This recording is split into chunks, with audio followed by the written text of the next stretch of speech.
Judiciary का भी certainty नहीं है कि वो कानून अनुसार जजमेंट दे, नॉट पॉलिटिकल। और जजेस भी आजकल के वातावरण में डरा हुआ है। 45(1) कहता है कि सैंक्शन बिना, सरकार का इजाजत बिना केस चलाना गैर कानूनी होगा।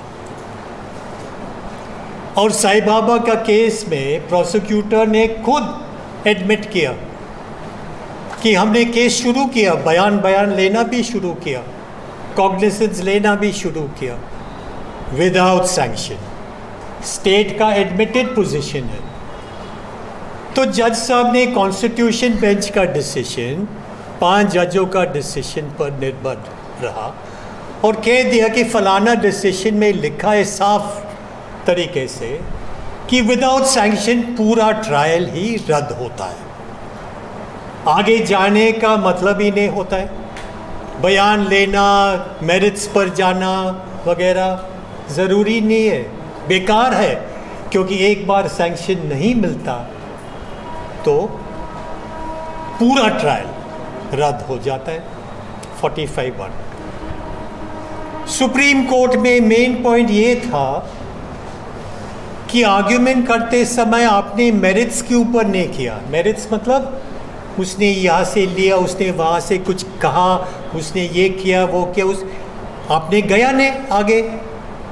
लेकिन कॉन्स्टिट्यूशन बेंच के अनुसार और हाई कोर्ट ने ये डिसाइड किया कि आगे जाना ज़रूरी नहीं है, आगे सैंक्शन नहीं है, खत्म हो जाता है पूरा ट्रायल। ये तो फर्स्ट पॉइंट है।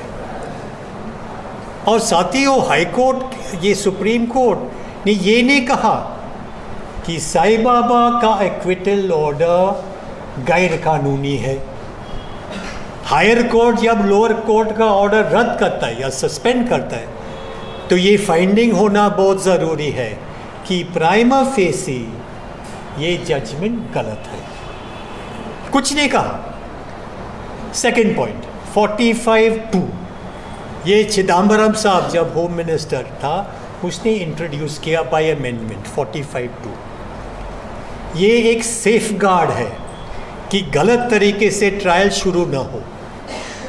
और 45(2) में लिखा कि पुलिस, इंडिपेंडेंट ऑफ पुलिस, एक ऐसा सरकारी अथॉरिटी रहेगा जो पुलिसमैन नहीं है, जो ट्रायल शुरू करने के पहले सारा एविडेंस स्टडी करेगा, बयान का, एग्जिबिट्स का, डॉक्यूमेंट्स का, फोरेंसिक्स का, बॉम्ब एनालिसिस का, सारे एविडेंस देख लेगा। और सारा एविडेंस देखने के बाद उसको वो अगर कन्विंस हो जाता है कि ये टेररिस्ट केस है, तब वो रिपोर्ट लिखेगा। उसका रिपोर्ट बिना आगे जाना गैर कानूनी है। अभी साईं बाबा का केस में ये रिपोर्ट तो आया है, 3 लाइन का रिपोर्ट है, 4 लाइन का रिपोर्ट है, जिसमें कोई एविडेंस का डिस्कशन नहीं है, कोई रीजनिंग नहीं है, कुछ नहीं है, कुछ नहीं है। करो आपका ट्रायल शुरू करो, कोई रिपोर्ट में कुछ नहीं था। तो हाई कोर्ट ने कंक्लूड किया ये रिपोर्ट शून्य जैसा है, ना इसमें रीजनिंग है, ना इसमें सर्वे ऑफ एविडेंस है, ना उसने एनालिसिस किया। This report is zero. So on 2 grounds, sanction नहीं मिला under 45(1) and second ground 45(2) report of the authority is a zero report. साथियों, जब ये मैटर सुप्रीम कोर्ट में आया, मैं इस पर नहीं जाना चाहूँगा, विकलांगता का, उसका बीमारी का, ये वो मैं नहीं जाना चाहूँगा, या सैटरडे को हुआ, नॉन वर्किंग डे को हुआ अजीब तरीके से, मैं नहीं जाना चाहूँगा। कौन जजेस थे मैं नहीं जाना चाहूँगा। ज़रूरी नहीं है कि आर्ग्यूमेंट होने के बाद सुप्रीम कोर्ट के जजेस ऑर्डर में उनका फाइंडिंग नहीं है कि high court judgement is wrong. होना चाहिए। व्यक्ति तो एक्विट हो गया, उसको घर में जाने का था आज सैटरडे को, उसको पकड़ के दोबारा जेल में जाना, आपको कम से कम ये बोलना ज़रूरी है कि हाई कोर्ट का जजमेंट रॉन्ग है। नो, लॉजिक ये था सुप्रीम कोर्ट का ऑर्डर में कि इस केस से बहुत ही इंपॉर्टेंट पॉइंट ऑफ लॉ, कानून का मुद्दे है, बहुत ही इंपॉर्टेंट, जिस पर हमें ध्यान देना ज़रूरी है। मानता हूँ, नो प्रॉब्लम, मानता हूँ इंपॉर्टेंट पॉइंट ऑफ लॉ उसमें है, इंपॉर्टेंट है कि बहस करे, कौन ना कहता है, लेकिन आप बहस करते रहो।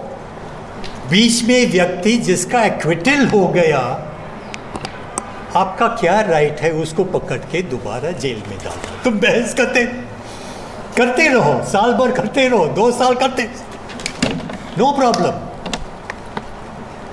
लेकिन what right any court has, forget supreme court, व्यक्ति एक्विट हो गया विदाउट क्वॉशिंग द ऑर्डर, इस ऑर्डर को आपको रद्द करना है, then you send him back, simple. और उसके बाद कई वकीलों ने लिखा, न्यूज़पेपर में इंटरव्यू दिया कि this is unheard of, forget Saturday sitting वगैरह वगैरह, फॉरगेट ऑल दैट, विकलांगता वगैरह, grossly illegal order of the supreme court. और साईं बाबा को बहुत बहुत अन्याय हो गया, क्या करे, he is a speaker for freedom, that is why. Now we'll go to Umar Khalid's case. Very interesting case.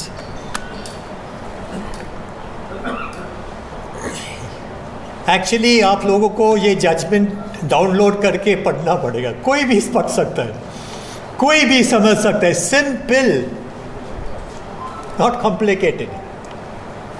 Umar Khalid का सबसे बड़ा पाप ये है, और उसका चार्जशीट में, trial court order, high court order में बार बार ये सब प्रोवोकेटिव स्पीच, उमर खालिद ने प्रोवोकेटिव स्पीच किया, इधर गया उधर गया प्रोवोकेटिव, इधर गया प्रोवोकेटिव, उधर गया प्रोवोकेटिव। लेकिन अगर जजमेंट पढ़ोगे, प्रोवोकेटिव स्पीच हमारा अधिकार है ना, article 21 freedom of 19(1)(a) freedom of speech and expression. Rangarajan case, सरकार को सहन करना पड़ेगा if the speech is hateful to government.